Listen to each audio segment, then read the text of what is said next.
السلام علیکم ورحمۃ اللہ تعالی وبرکاتہ۔ معزز و مکرم ناظرین، حاضرین، سامعین، خواتین، ہفتہ واری آن لائن درس قرآن کریم کی اس نشست میں آپ کا استقبال کیا جاتا ہے۔ قرآن مجید کے درس کا سلسلہ الحمدللہ ہر اتوار دوپہر میں جو پیش کیا جاتا ہے، اس میں سورۃ الاعراف کی آیت نمبر 43 تک اس سے پہلے درس ہو چکا ہے۔ آج ہم آیت نمبر 44 سے پڑھنے کی سعادت حاصل کرتے ہیں۔ اعوذ باللہ من الشیطان الرجیم، بسم اللہ الرحمن الرحیم۔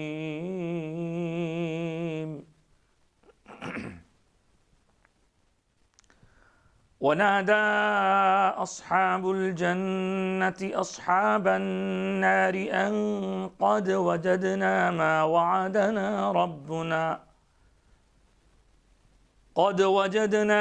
وعدنا ربنا حقا فهل وجدتم ما وعد ربكم حقا قالوا نعم فأذن مؤذن بينهم اللعنة الله على الظالمين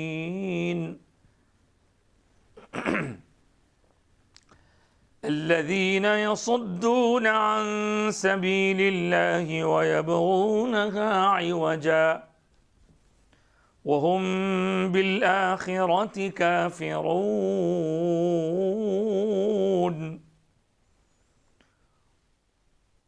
وبينهما حجاب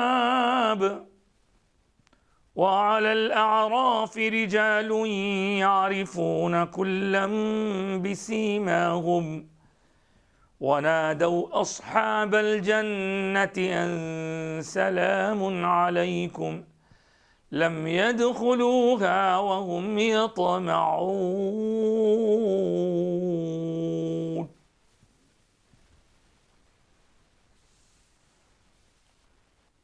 وَإِذَا صُرِفَتْ أَبْصَارُهُمْ تِلْقَاءَ أَصْحَابِ النَّارِ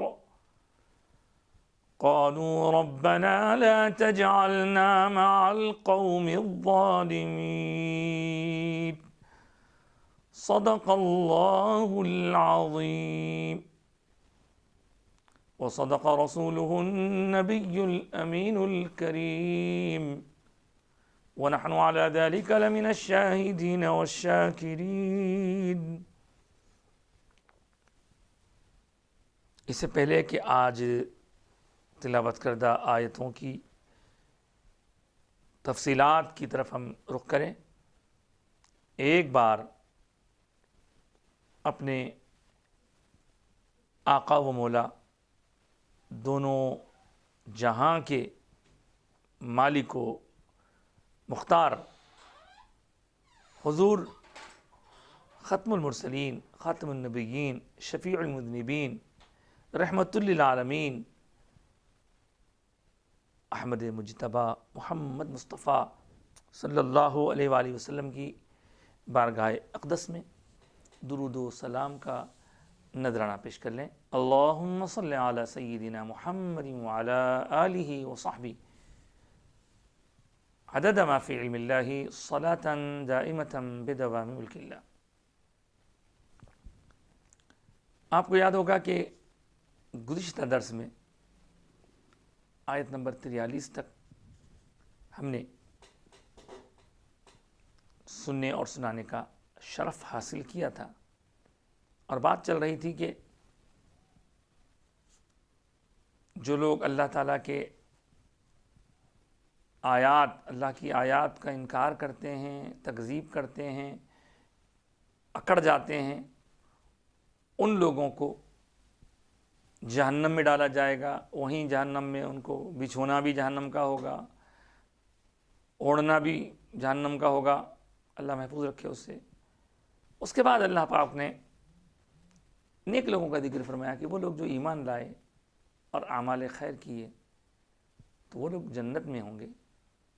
اہل جنت کا ذکر کرتے کرتے پھر ہم نے گزشتہ آیت میں سماعت کیا کہ اہل جنت جو دلوں میں اگر دنیا میں کسی وجہ سے رنجشیں ہو گئی تھی تو اللہ تعالیٰ ان کو رنجشوں سے پاک کر دے گا، دل بالکل ایک دوسرے کے لیے آئینے کی طرح شفاف ہو جائیں گے، اور ان کے نیچے سے نہریں بہیں گی۔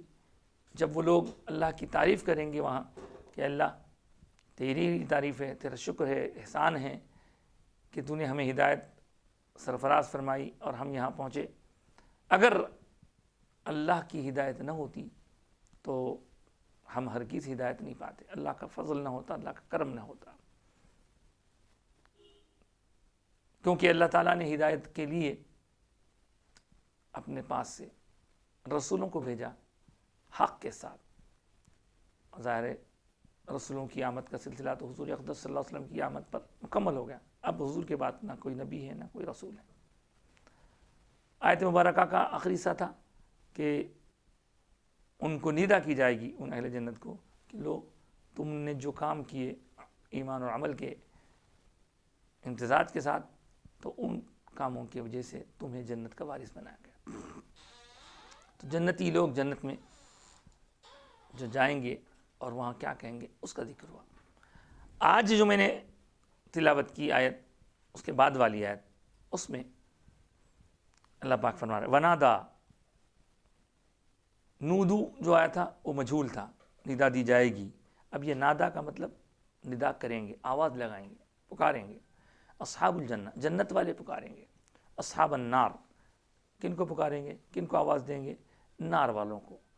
گزشتہ بھی ہم اس پر غور کر چکے ہیں کہ اللہ پاک نے جنت والوں کے لیے، دوزخ والوں کے لیے الگ الگ زمرے بنائے ہیں۔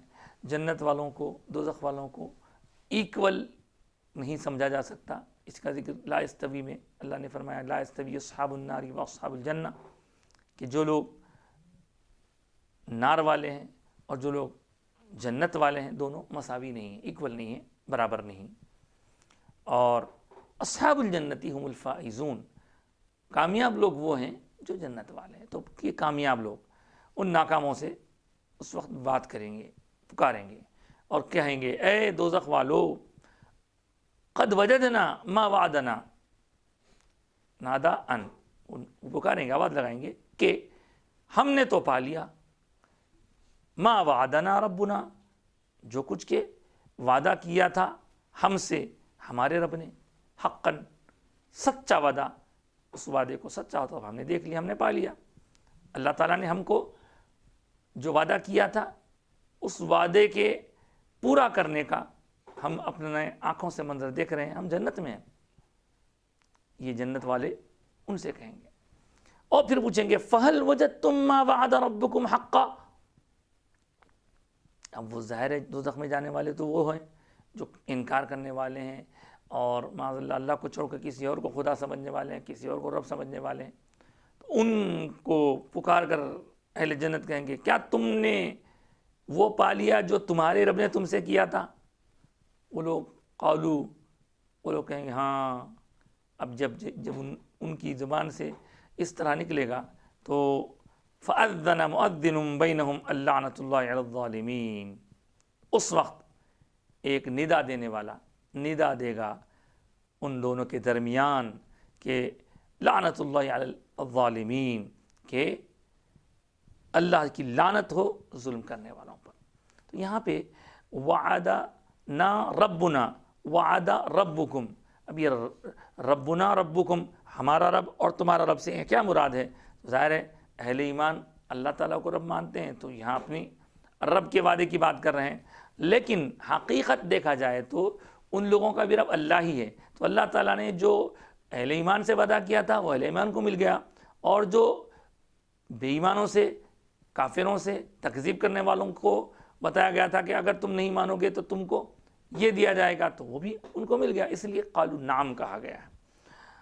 فَأَذَّنَ مُؤَذِّنٌ، تو پھر اذن یہ فعل ہے، مؤذن آواز لگانے والا، آواز لگانے والا آواز لگائے گا ان دونوں کے درمیان، ان دونوں گروپوں کے درمیان گفتگو ہوتی رہے گی، اس دوران آواز لگائے گا کہ لعنت اللہ علی الظالمین، اللہ کی لعنت ہے ظالموں پر۔ پھر وہی ظالموں کی بات آئی جو گزشتہ بھی ہم سن چکے ہیں۔ ظالم کہتے ہیں ایسے لوگوں کو جو ظلم کرتے ہیں، اور ظلم میں سب سے بڑا ظلم یہ ہے کہ اللہ کے ساتھ کسی کو شریک ٹھہرایا جائے، اللہ کے ساتھ کسی اور کو خدا مانا جائے، رب مانا جائے، اللہ کے لیے جو عبادت ہم کرتے ہیں ویسی عبادت اللہ کے سوا کسی اور کے لیے کی جائے، وہ ظلم ہے، سب سے بڑا ظلم عظیم ہے۔ تو وہاں ندا دینے والا ندا دے گا کہ لعنت اللہ علی الظالمین، ظالمین پر ظلم ہے، ظالمین پر اللہ کی لعنت ہے۔ لعنت یعنی اللہ تعالیٰ کی رحمت سے دور ہو جانا، پھٹکار ہے، کرس۔ یہاں پہ میں ایک بات آگے بڑھنے سے پہلے کہنا چاہوں گا کہ ہم جو مساجد میں اذان دینے والے ہوتے ہیں، اذان کیا ہوتی ہے؟ آواز لگانا اذن سے۔ تو اذان دینے والے ہوتے ہیں، ان کو ہم جو اکثر اپنے عرف عام میں بلاتے ہیں معظم صاحب، تو معظم صاحب غلط ہے، اور کوئی لوگ مؤذن صاحب بولتے ہیں، وہ مؤذن صاحب بھی غلط ہے۔ صحیح لفظ اس کا مؤذن، اذان دینے والا، آواز لگانے والا، اذن مؤذن۔ تو یہاں سے یہ بات بھی معلوم ہو گئی۔ اس کے بعد آپ دیکھیں کہ فَأَذَّنَ مُؤَذِّنٌ بَيْنَهُمْ، ان دونوں کے درمیان گفتگو ہوتی رہے گی، جنت والوں اور دوزخ والوں کے درمیان، لیکن اس بیچ ایک آواز لگانے والا آواز لگا کر کہہ رہا ہے کہ لعنت ہے تم پر، لعنت ہے ان ظالموں پر جنہوں نے اللہ کو چھوڑ دیا تھا۔ یہاں بعض مفسرین کہتے ہیں کہ جب دوزخ اور جنت میں بہت دور کا فاصلہ ہے، تو پھر یہ دوزخ والوں سے جنت والے کیسے گفتگو کر رہے ہیں، کس طرح گفتگو ہو رہی ہے، کیسے بات ہو رہی ہے؟ تو اب باتیں تو اس بارے میں بہت کچھ بتائی گئی ہیں، لیکن ہم جس دور میں رہ رہے ہیں، اس دور کی ایجادات نے اس مسئلے کو اور آسانی سے سمجھنے میں ہم کو مدد دی۔ وہ یہ کہ اگر کوئی کسی سے بات کرنا چاہتا ہے تو ضروری نہیں ہے کہ وہ قریب ہو تو ہی بات کر سکتا ہے، بلکہ دور رہ کر کے بھی گفتگو کی جا سکتی ہے۔ پہلے زمانے میں کہ لوگ اگر شک میں پڑے تھے تو وہ اس لیے پڑے تھے شک میں کہ بھئی جنت کا اور دوزخ کا بہت بڑا فاصلہ ہے، اور اس فاصلے کی بنیاد پر دونوں میں گفتگو کیسے ہو رہی ہے، یہ سمجھ رہے تھے۔ لیکن یہاں اب ہم کو پتہ چل رہا ہے کہ جنت دوزخ اگر دور دور ہے، جو حدیث میں آیا ہے، تو دور رہنے پر بھی آواز یہاں سے وہاں منتقل ہو سکتی ہے۔ اس میں پہلی چیز تو یہ ہے کہ اللہ کی قدرت ہے، اللہ تعالیٰ سنانا چاہے تو جس کو چاہے سنا دے اللہ تعالیٰ آواز، اور یہ آواز اگر سنانا چاہے تو وہ ان کو سنا دے۔ جیسے آپ کو یاد ہے حضرت ابراہیم علیہ السلام کے واقعے میں، جب ہم اسی اذن سے اللہ تعالیٰ نے حکم دیا تھا، سورہ حج میں وہ آیت آئی ہے، جب حضرت ابراہیم نے کعبۃ اللہ کی تعمیر مکمل کر دی تو حضرت سیدنا ابراہیم علیہ السلام کو حکم ہوا وَأَذِّن فِي النَّاسِ بِالْحَجِّ، اے ابراہیم اب لوگوں میں آواز لگاؤ حج کے لیے آنے پر، یعنی لوگوں کو حج کے لیے بلاؤ، یا تو کر جالا، تو وہ آئیں گے تمہارے پاس، پیدل پیادہ چلتے ہوئے بھی آئیں گے، یا پھر سواریوں پر بیٹھ کے آئیں گے۔ یہ حدیث، یہ آیت مبارکہ جب حضرت ابراہیم علیہ السلام کو حکم دیا گیا، اس کی اطلاع دے رہی ہے۔ حضرت ابراہیم سوچ میں پڑ گئے کہ میں آواز لگاؤں تو میری آواز کہاں تک جائے گی، کیسے جائے گی، یہی کشمکش میں تھے۔ کوہ ابو قبیس پر آپ تشریف لے جاتے ہیں، وہاں جا کے پکارنے سے پہلے اللہ سے سرگوشی ہوتی ہے، یا اللہ اب میں اگر پکاروں گا بھی تو کتنوں کو سنے آئے گا، میری آواز کتنوں تک پہنچے گی؟ تو حضرت ابراہیم علیہ السلام کو حکم ربانی ہوا، ابراہیم پکارو، ہم نے تمہیں پکارنے کا حکم دیا ہے، تم پکارو، تمہیں آواز لگانے کا حکم دیا ہے، تم آواز لگاؤ، اور آواز لگانا تمہارا کام ہے، اس آواز کا پہنچانا ہمارا کام ہے۔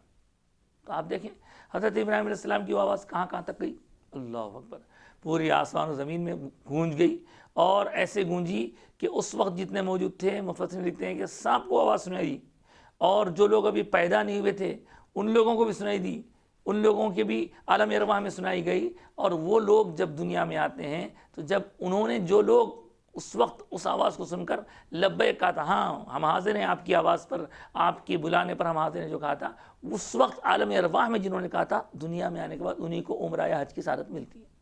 خیر یہ تو ایک ہم نے واقعہ درمیان میں سماعت کیا۔ حضرت ابراہیم علیہ السلام کی آواز کیسے پہنچی؟ اللہ نے پہنچایا، تو اللہ پہنچا سکتا ہے۔ اسی طرح یہاں پر بھی جنت والوں کی آواز دوزخ والوں تک اللہ پہنچائے گا، اور یہ پہلے والوں کے لیے پھر بھی مشکل تھا ان کو سمجھنا۔ ان لوگوں نے اس وقت بھی مشکل ہونے کے باوجود اسباب پر نظر نہیں رکھی، بلکہ یہ دیکھا کہ یہ اللہ کا حکم ہے، رسول پاک کی زبان سے آ رہا ہے، اس لیے وہ مان لیے، خوش نصیب تھے۔ جنہوں نے نہیں مانا وہ لوگ طرح طرح کے شک شبے میں پڑے رہے۔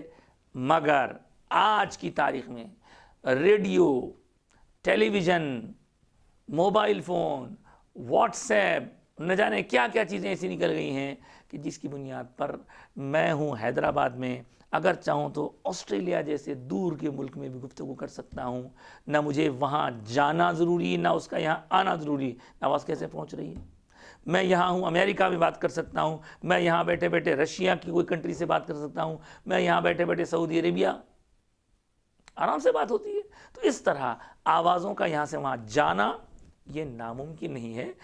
اب وہ اعتراض ختم ہو گیا کہ بھئی جنت دوزخ دور دور ہے تو سنائی کیسے دے رہا تھا۔ یہیں پر ایک بزرگ نے بڑی اچھی بات لکھی کہ آواز کا پہنچنا جب ناممکن سمجھا جاتا تھا تو وہ لوگ شک میں تھے، اب تو ہمارے لیے آسان ہو گیا ہے سمجھنا یہ چیز کہ اللہ تعالیٰ آواز، جس کی آواز جہاں پہنچانا چاہے پہنچا سکتا ہے۔ اسی طرح اگر آج کی تاریخ میں کوئی حضور اقدس صلی اللہ علیہ وآلہ وسلم کو فریاد کے لیے پکارتا ہے، دستگیری کے لیے پکارتا ہے، یا پھر اللہ کے ولیوں میں اونچی شان رکھنے والے حضور غوث پاک کی بارگاہ میں کوئی رجوع ہوتا ہے یا غوث، اور اگر کہیں سے اس پر شرک کا فتویٰ لگتا ہے، تو آپ سمجھ لیں کہ یہ کتنی عجیب سی بات ہے۔ بھائی پکارنے والا اللہ پر بھروسہ رکھ کے پکار رہا ہے کہ اللہ تعالیٰ میری آواز کو وہاں تک پہنچانے والا ہے۔ اگر دور دور رہنے والے لوگ، عام لوگ بات کرتے ہوئے سن سکتے ہیں تو آقائے کائنات اپنے امتی کی آواز کیوں نہیں سن سکتے؟ بے شک سنتے ہیں اور سنتے ہیں۔ چنانچہ صاحب دلائل الخیرات علامہ محمد بن سلیمان الجزولی علیہ رحمۃ والرضوان نے اپنی کتاب دلائل الخیرات میں درودوں کے متعلق مختلف روایتیں نقل کی ہیں۔ انہوں نے اپنی طرف سے بھی روایت نقل کی اپنی سند کے ساتھ، تو وہ کہتے ہیں کہ حضور اقدس صلی اللہ علیہ وسلم کے ارشادات میں ایک ارشاد ایسا بھی ہے کہ جو لوگ مجھ پر درود پڑھتے ہیں، درود و سلام پڑھتے ہیں، وہ درود و سلام مجھ تک پہنچایا جاتا ہے، لیکن جو اہل محبت، یہ پہنچایا جاتا ہے والی حدیث تو سب لوگ مانتے ہیں، لیکن دوسری جو حدیث پاک ہے فرمایا جو اہل محبت دور سے مجھ پر درود پیش کرتے ہیں اس درود کو میں خود سماعت کرتا ہوں۔ سبحان اللہ۔ اسی لیے ایک عاشق نے فرمایا تھا، عرش کی آہٹ مدینے میں سنا کرتے ہیں وہ۔ حضور مکے اور مدینے میں رہ کر عرش کے معاملات کو سنتے ہیں، دیکھتے ہیں، تو عرش کی آہٹ مدینے میں سنا کرتے ہیں وہ۔ ہم یہاں ہیں، کیا مدینہ عرش سے بھی دور ہے؟ تو ہم اگر سرکار سے دور ہیں تو یہ ہماری دوری ہے، لیکن حضور کو ہماری آواز سنائی نہیں دے گی ایسا سمجھنا علم کی دوری ہے۔ اللہ تعالیٰ نے حضور کو وہ شان عطا فرمائی ہے، وہ عظمت عطا فرمائی ہے کہ اپنے گناہگار امتیوں کی فریاد وہ سنتے بھی ہیں اور فریاد رسی بھی فرماتے ہیں۔ یہ عقیدہ اہل سنت کا عقیدہ ہے۔ اس کو اگر کوئی شرک فلاں فلاں کہتا ہے تو یہ اس کی اپنی کم علمی ہے۔ ہمارے آقا سرکار دو عالم صلی اللہ علیہ وسلم سے ہمارا تعلق مضبوط کرنے کی ضرورت ہے۔ اس آیت مبارکہ سے ہم کو یہ بھی معلوم ہو گیا۔ آگے بڑھتے ہیں۔ وہ لوگ جن پر لعنت کی گئی ظالم لوگ تھے، تو انہوں نے کیا ظلم کیا تھا؟ شرک تو کیا تھا، اور کیا کیا تھا؟ آگے اس کی تفسیر آ رہی، الذین یصدون عن سبیل اللہ۔ انہوں نے ظلم یہ کیا تھا کہ اللہ کے راستے سے وہ لوگ دوسروں کو روکتے تھے، رکاوٹ کھڑی کرتے تھے، وَيَبْغُونَا عِوَجًا، اور دین کے احکام میں ٹیڑھا میڑھا کرنے کی ان کی خواہش تھی، ان کی کوشش تھی۔ وہ اسی سوچ میں رہتے تھے کہ کس طرح اس کو ٹیڑھا کیا جائے، اس کو بگاڑا جائے۔ اب یہاں تک تو ان لوگوں کی صفات بیان کی گئی۔ اب آگے دیکھیں وعلی الاعراف رجال یعرفون کلا بسیماہم، اور اعراف پر کچھ لوگ ہوں گے، اعراف کے متعلق بھی عرض کرتا ہوں، اعراف پر کچھ لوگ ہوں گے جن کو جو پہچان لیں گے ہر کسی کو ان کی اپنی نشانیوں کے ذریعے۔ تو یہ اعراف کیا ہے؟ جی ہاں، یہی لفظ اعراف اس سورے کا نام ہے۔ اعراف عرف کی جمع بتائی گئی ہے، اور اعراف کہتے ہیں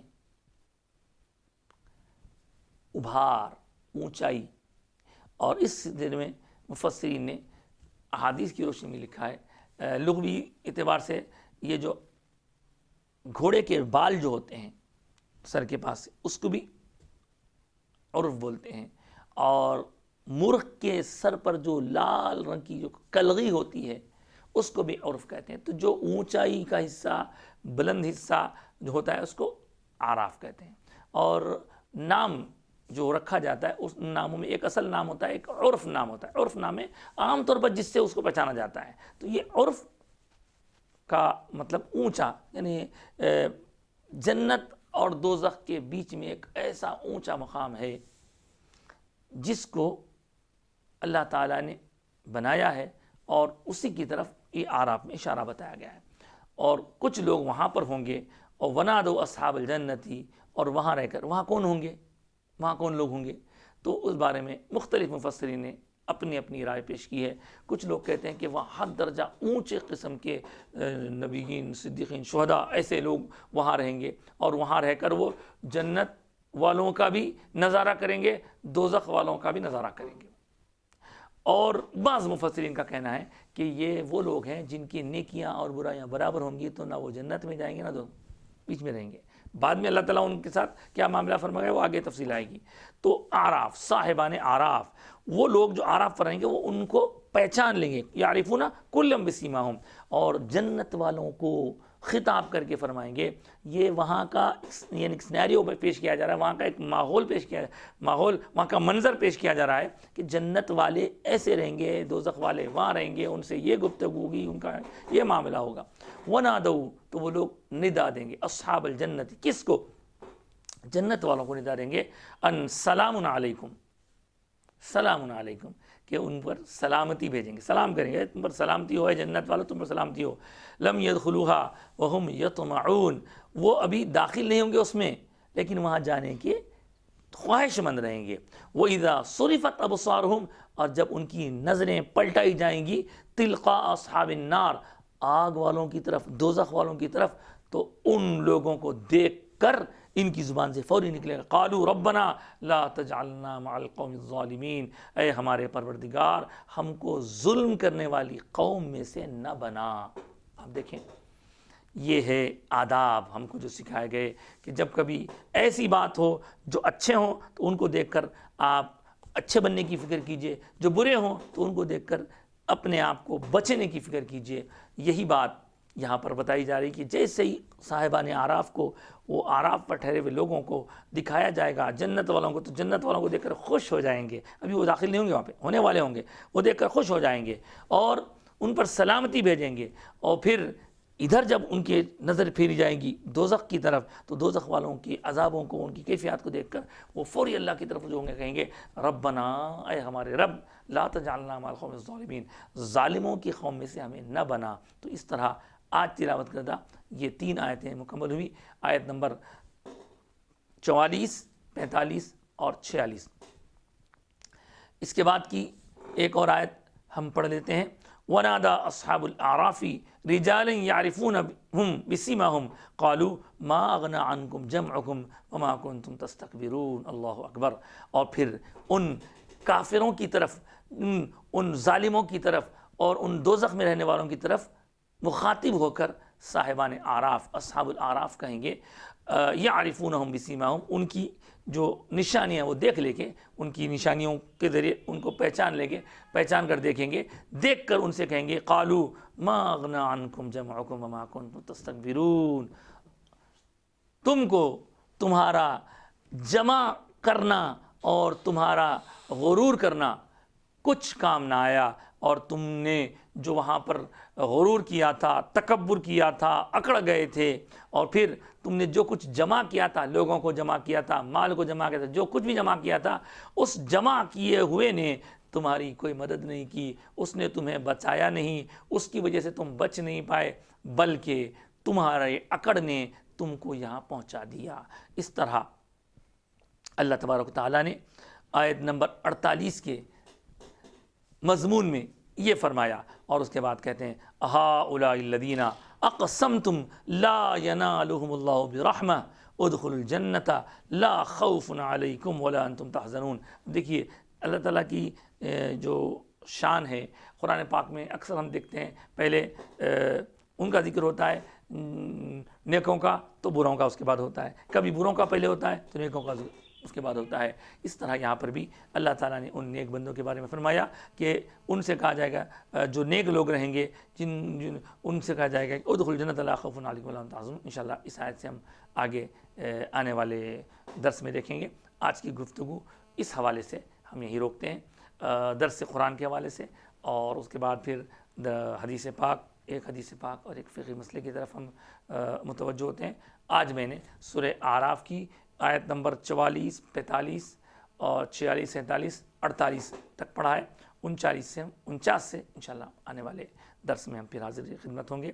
اللہ تعالی ہمیں قرآن کی برکتوں سے، اس کے صدقے میں ہمارے ظاہر باطن کو برکتوں سے سرفراز فرمائے، اور ہماری زندگی ہمارے آخرت کی فکر کرنے کی ہمیں توفیق عطا فرمائے۔ قرآن پڑھنے، سننے، سمجھنے اور اس پر عمل کرنے والوں میں ہمیں شامل فرمائے، آمین بجانب حدیث پاک۔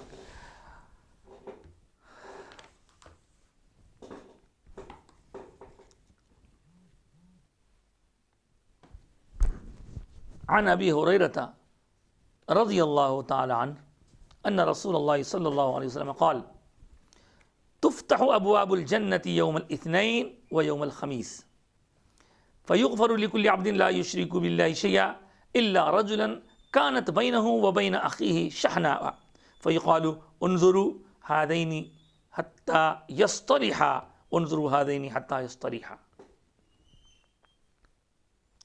او كما قال صلی اللہ علیہ وسلم۔ یہ مسلم شریف کی روایت ہے، مشہور روایت ہے، اور اس روایت میں جو ابتدائی الفاظ ہیں تفتح ابواب الجنتی، اس سلسلے میں یہ بھی کہا گیا کہ تعرض الاعمال فی کل یوم خمیس، فی کل یوم خمیس و اثنین، ایسا بھی آیا، یعنی اس کا خلاصہ میں ابھی عرض کرتا ہوں۔ حضرت ابو ہریرہ راوی ہیں اس حدیث کے، مسلم شریف کی روایت ہے، رسول پاک صلی اللہ علیہ وسلم نے ارشاد فرمایا کہ جنت کے دروازے کھولے جاتے ہیں یوم الاثنین۔ یوم الاثنین بولتے تو یہ پیر کے دن، منڈے کو کہتے ہیں، سنڈے کو یوم الاحد کہتے ہیں عربی میں، یوم الاثنین یعنی منڈے، پیر کا دن، کل جو آنے والا ہے۔ وہ یوم الخمیس، خمیس ایک ہوتا ہے قاف سے، قاف میم یا صاد، قمیص وہ شرٹ کو کہتے ہیں، لیکن یہ خے سے، خا جو ہے، خا میم یا سین، خمیس یہ پانچویں کو کہتے ہیں۔ تو پانچواں دن کون سا ہوتا ہے؟ اگر اتوار کو پہلا دن مانا جائے تو پیر دوسرا، منگل تیسرا، چہارشنبہ چوتھا، اور پانچواں دن جس کو ہم جمعرات کہا کرتے ہیں۔ تو اللہ پاک فرما رہے ہیں کہ پیر کے دن اور جمعرات کے دن جنت کے دروازے کھولے جاتے ہیں۔ اسی روایت کو کچھ الگ الفاظ سے ایک دوسری روایت میں بیان کیا کہ بندوں کے اعمال پیش کیے جاتے ہیں جمعرات کے دن، ہر جمعرات کو اور ہر پیر کو، اسی لیے جمعرات اور پیر کو روزہ رکھنے کا بھی اہتمام کیا جاتا ہے۔ اس کے بعد کیا ہے آگے فرمایا فَيُغْفَرُ لِكُلِّ عَبْدٍ، تو بخش دیا جاتا ہے ہر بندے کو، لا یشرک باللہ شیئا، جو اللہ کی ذات میں شریک نہیں ٹھہراتا، جو شرک نہیں کرتا، یعنی مشرک کو نہیں بخشا جاتا، باقی سارے بندوں کو بخش دیا جاتا ہے، لیکن اللہ یعنی وہ جو شرک نہیں کرتے ان سارے بندوں کو بخش دیا جاتا ہے۔ جو شرک نہیں کرتے، اللہ کے سوا کسی اور کو خدا نہیں مانتے، یعنی کسی اور کو خدا مانتے ہیں، اللہ کو خدا ماننے کے بجائے کسی اور کو خدا مانتے ہیں، ایسا کو مشرک بولتے ہیں۔ تو ان لوگوں سے ہٹ کے، مشرکوں سے ہٹ کے جتنے بھی مومنین ہیں، سارے مومنین کی اللہ تعالیٰ مغفرت فرما دیتا ہے، بخش دیتا ہے، الا رجلاً، ایسے آدمی کو چھوڑ کے، ایکسیپٹ ان لوگوں کو چھوڑ کے، رجلاً کانت بینہ و بین اخیہ شحناء، اللہ اکبر، ایسا آدمی جو اپنے بھائی کے ساتھ اس کا یا اس کے بھائی کے ساتھ کسی طرح کا کوئی ڈسپیوٹ ہے، کسی طرح دونوں کے درمیان کچھ تنازعہ ہے، کوئی مس انڈرسٹینڈنگ ہو گئی ہے، یا لڑائی جھگڑا ہو گیا ہے، بغض آ گیا ہے، یا عداوت دشمنی آ گئی ہے ایک بھائی کی دوسرے بھائی کے متعلق، تو ایسے بندے کو معاف نہیں کیا جاتا۔ سمجھو دوستو، بھائی بھائی کی صورت نہیں دیکھتا، وجہ مال، وجہ پیسہ، دولت، زمین، جائیداد، چھوڑیے یہ، وہاں کچھ کام آنے والا نہیں ہے، یہ سب دنیا کے حد تک ہے۔ دل بڑا کریے، اپنے بھائی سے ملیے، اپنی بہن سے ملیے۔ اب یہاں تو بھائیوں کا ذکر کیا گیا ہے، بھائی بہن کے بارے میں بھی ہو سکتا ہے، بہن بہن کے بارے میں بھی ہو سکتا ہے، اس لیے کہ احکام جو بیان کیے جاتے ہیں اس کے تحت خواتین بھی آتے ہیں۔ تو اس طرح یہاں پر جو حدیث پاک میں کہا گیا کہ اگر کوئی دو مسلمانوں کے بیچ میں، سمجھیے آپ، خواہ وہ بھائی بہنوں یا المسلم اخو المسلم کا مسئلہ ہے، دو بھائی آپس میں اگر لڑ رہے ہیں، سگے بھائی ہوں، تو ہرگز دونوں کے درمیان کچھ نہیں ہونا۔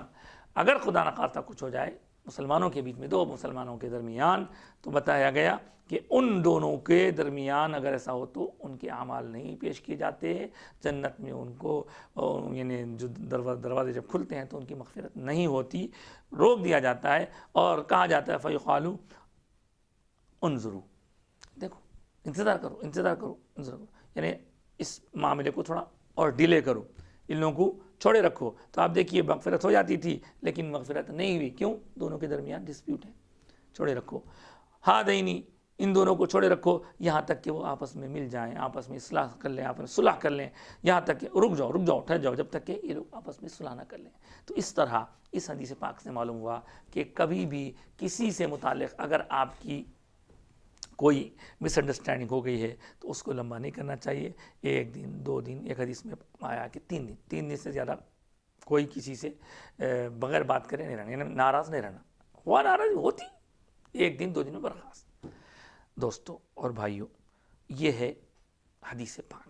اب اس حدیث پاک کے بعد مجھے یاد آیا ایک عجیب واقعہ، کیا عرض کروں میں، کہ ایک صاحب نے مجھ سے سوال کیا کہ ان کے اپنے کوئی ملنے جلنے والوں میں ان کا واقعہ ہے کہ ان کی اہلیہ محترمہ، ان کے یعنی وہ صاحب کی اہلیہ محترمہ اپنے شوہر سے بات چیت نہیں کرتی، ناراض ہیں، 2 سال سے ناراض ہیں۔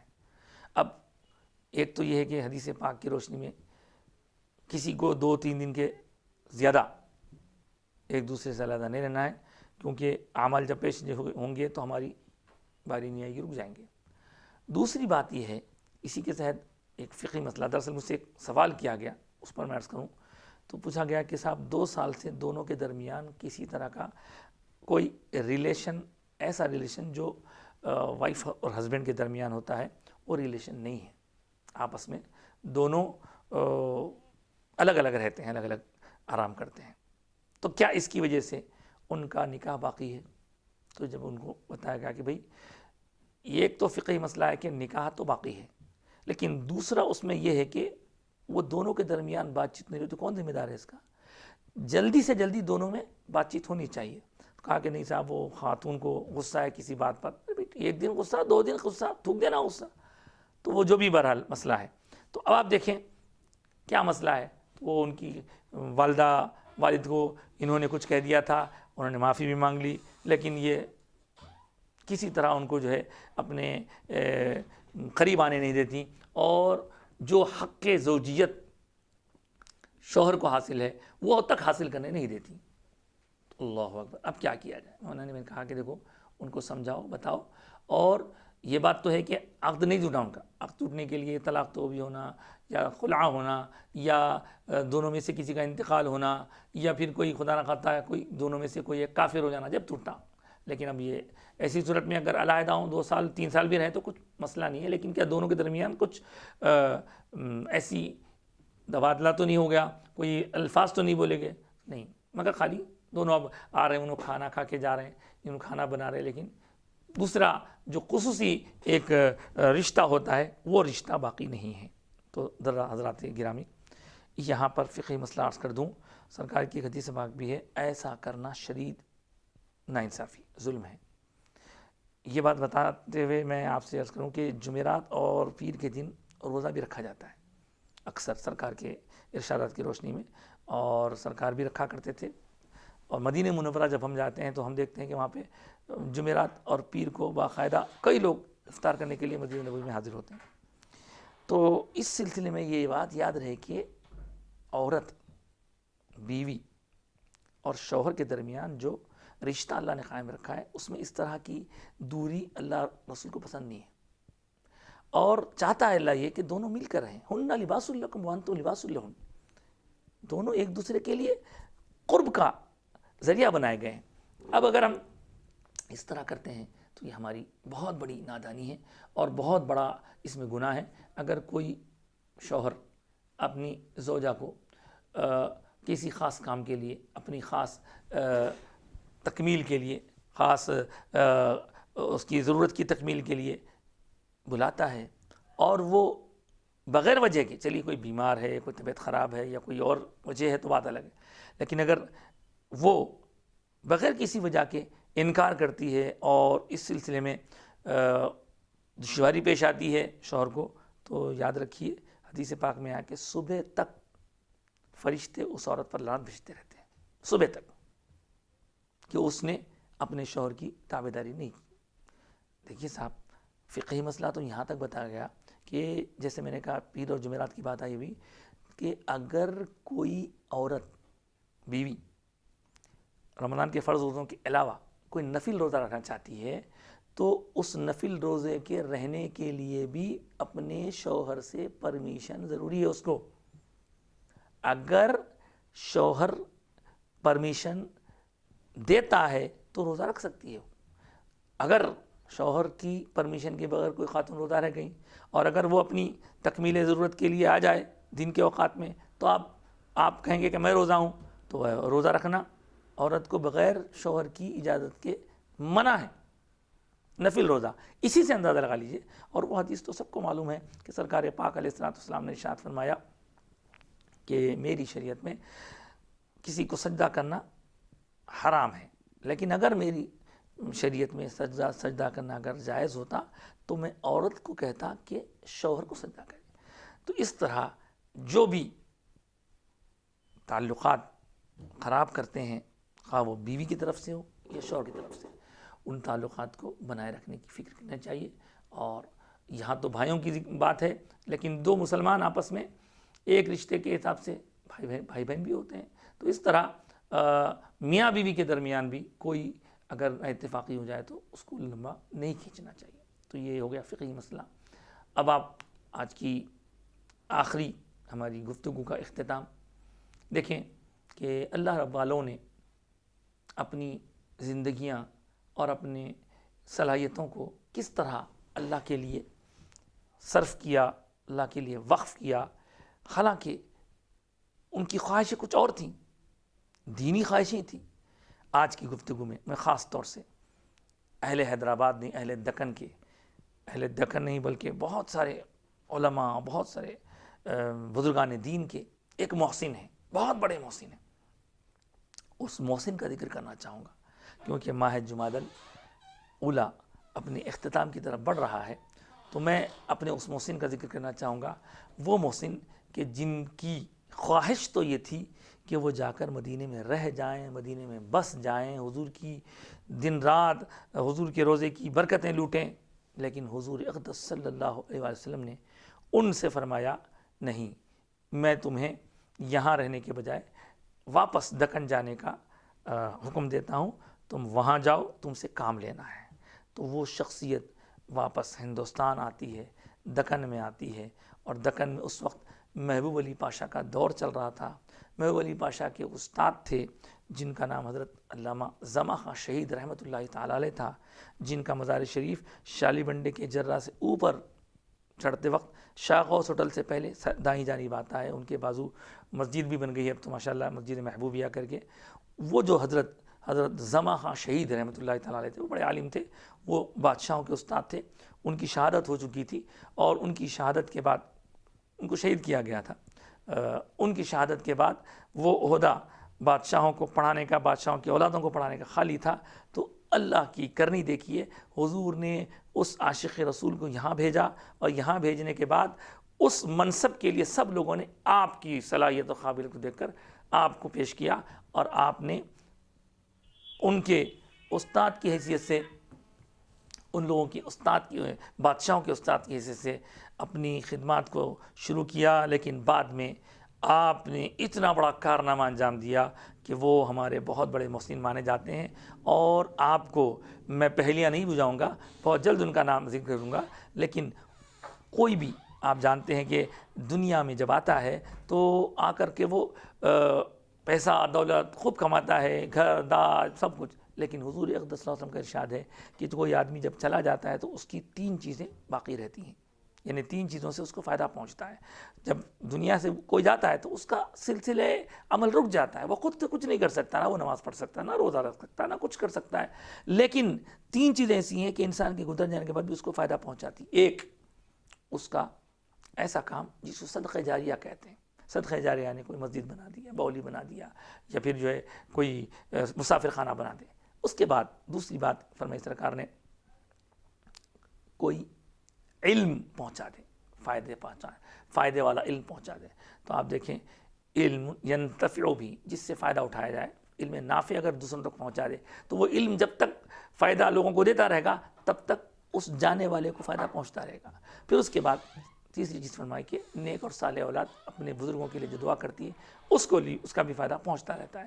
تو آپ دیکھیں کہ یہ تینوں باتیں یہاں پر فٹ ہوتی ہیں، اور حدیث پاک میں جو بیان کیا گیا وہ شخصیت یہاں آتی ہیں، اور انہوں نے آ کر حکومت کے معاملات میں بھی بہت سارے اصلاحات کیں، اور پھر وہ اس کے بعد جب اپنے قلم کی جولانی سے حضور کی عشق و محبت میں وہ قلم چلاتے ہیں تو اللہ اکبر، ایسی ایسی زبردست کتابیں ان کے قلم سے نکلیں کہ آج ان کا ایک ایک حرف ہمارے لیے ہدایت کا ذریعہ بنا ہوا ہے۔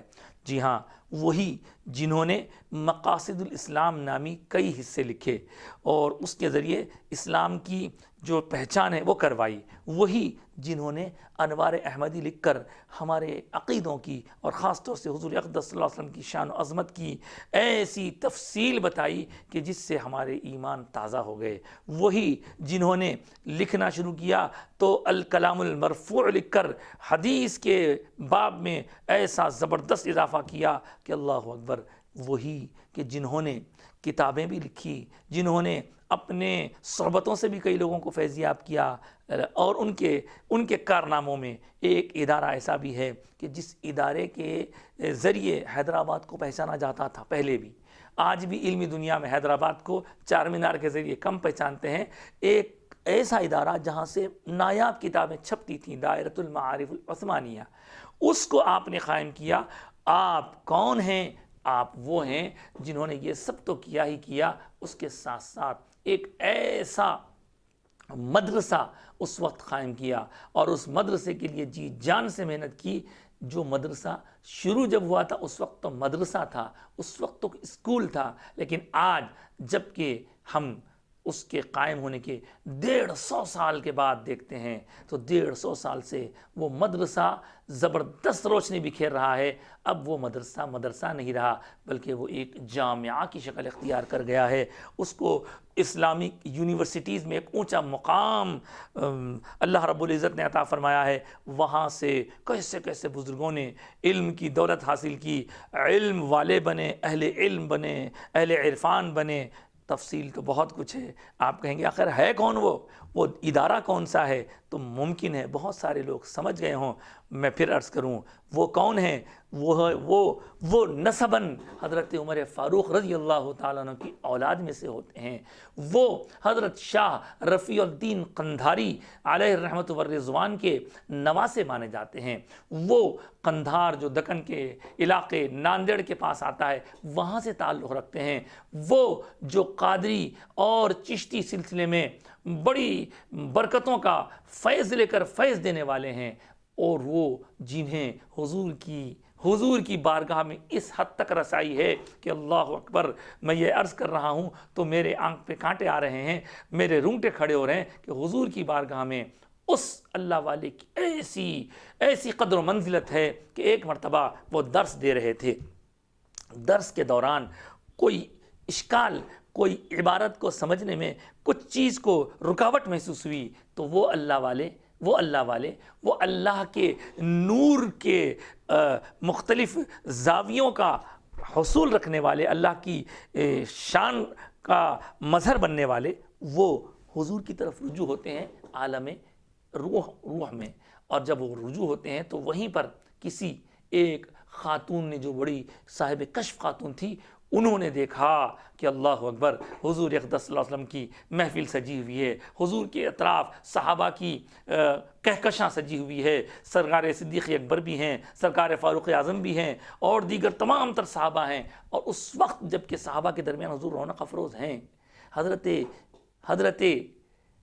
آقائے دو جہاں صلی اللہ علیہ وسلم کی بارگاہ میں روحانی طور پر آپ کی امت کا ایک فرد جو سرکار کا چہیتا ہے وہ رجوع ہوتا ہے تو حضور اپنے صحابہ سے فرماتے ہیں، رکو، ہمارا بچہ حیدرآباد سے ہماری طرف رجوع ہوا ہے اور ہم اس کی طرف متوجہ ہوتے ہیں، تھوڑی دیر رک جاؤ. اور حضور وہاں سے جب توجہ ڈالتے ہیں، کشف میں دیکھنے والی خاتون کہتی ہیں کہ جب وہاں سے توجہ ڈالتے ہیں تو حضرت آقائے کائنات کا یہ چہیتا امتی، یہ پیارا امتی معاملے کو سمجھ جاتا ہے. آپ دیکھیں کتنا زبردست رابطہ ہے، کیسی رسائی ہے حضور تک اس اللہ والے کی، اس اللہ والے کو جو فاروقی بھی ہے، اس اللہ والے کو جو حیدرآبادی بھی ہے، اس اللہ والے کو جس کا تعلق قندھار سے بھی ہے، اس اللہ والے کو لوگ کیا کہتے ہیں؟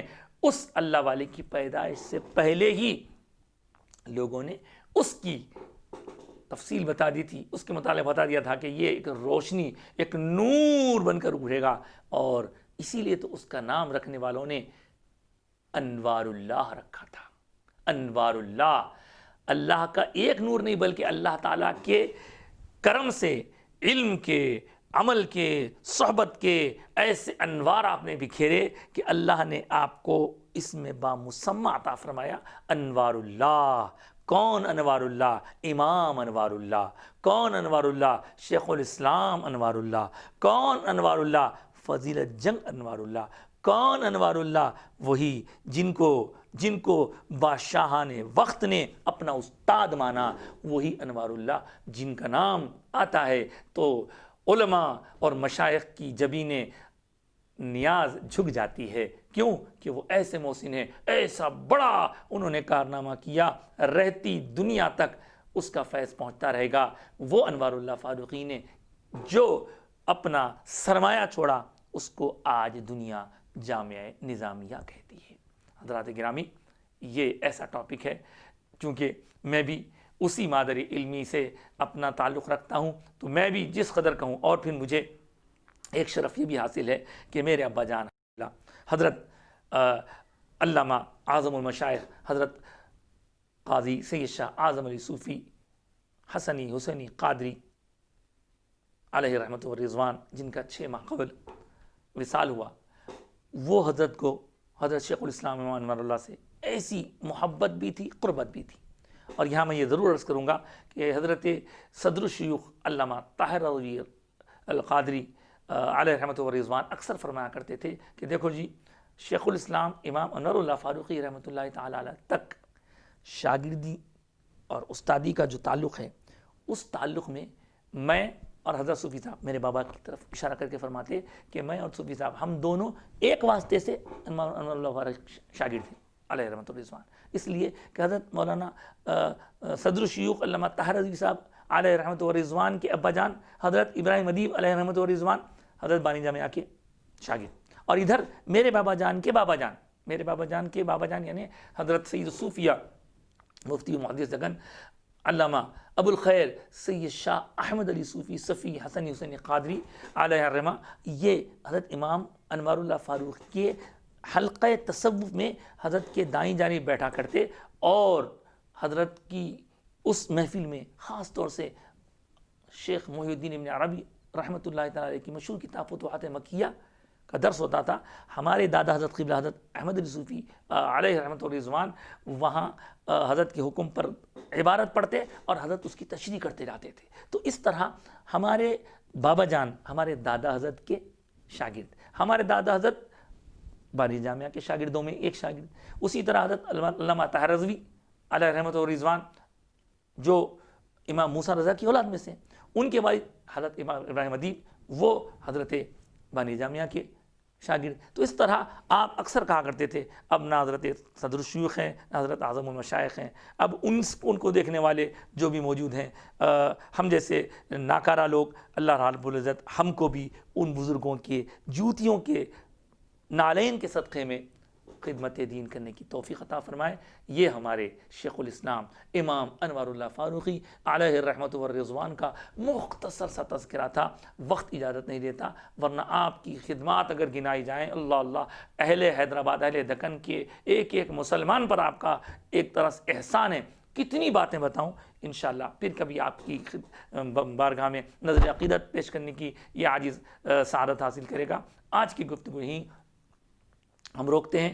اہل اللہ کے واقعات کے ضمن میں نے آج سوچا کہ شیخ الاسلام امام انوار اللہ فاروقی علیہ رحمۃ و رضوان فضیلت جنگ بانی جامع نظامیہ، اللہ تعالی حضرت کی ذات گرامی سے جو فیض پہنچ رہا ہے اس فیض کا حصہ ہم کو بھی سرفراز فرمائے، ہماری اولاد کو، ہماری نسلوں کو بھی پہنچائے.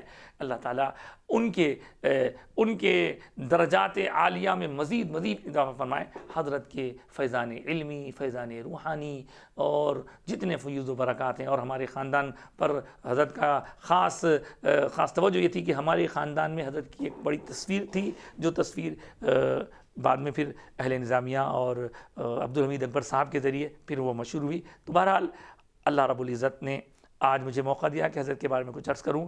آپ کی جو سرکار کی بارگاہ میں جو مقبولیت ہے اس کا بھی آپ نے تذکرہ سن لیا، اور جامع نظامیہ کے بارے میں بھی وہ مشہور واقعہ کہ ایک مرتبہ جب کہ سندوں کی تقسیم ہو رہی تھی، تقسیم کے بعد کسی نے جا کر ایک بزرگ تھے، ان کا نام فی الحال میرے زبان پر نہیں آ رہا ہے، تو اس وقت انہوں نے خواب میں دیکھا کہ آقا دو جہاں صلی اللہ علیہ وسلم رونق افروز ہیں اور ارشاد فرما رہے ہیں کہ کہاں ہے جامع نظامیہ کی اسناد، لاؤ میں اس پر اپنی دستخط کرنا چاہتا ہوں. تو دیکھیں آپ دیکھیں کہ حضور خوشنودی کا اظہار فرما رہے ہیں. تو دوستو، بھائیوں، بزرگوں، اہل حیدرآباد کی بڑی یہ سعادت مندی ہے، خوش نصیبی ہے کہ یہاں بانی جامعہ امام انوار اللہ فاروقی علیہ رحمۃ الرضوان کا قائم کردہ جامع نظامیہ ہے. وہاں سے ہزاروں مفتیان کرام، علماء، بڑے بڑے بزرگان دین وہاں سے فیضیاب ہوئے ہیں.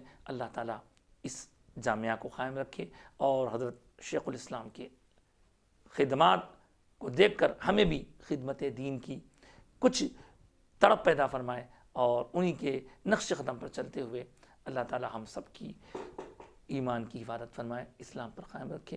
آمین یا رب العالمین.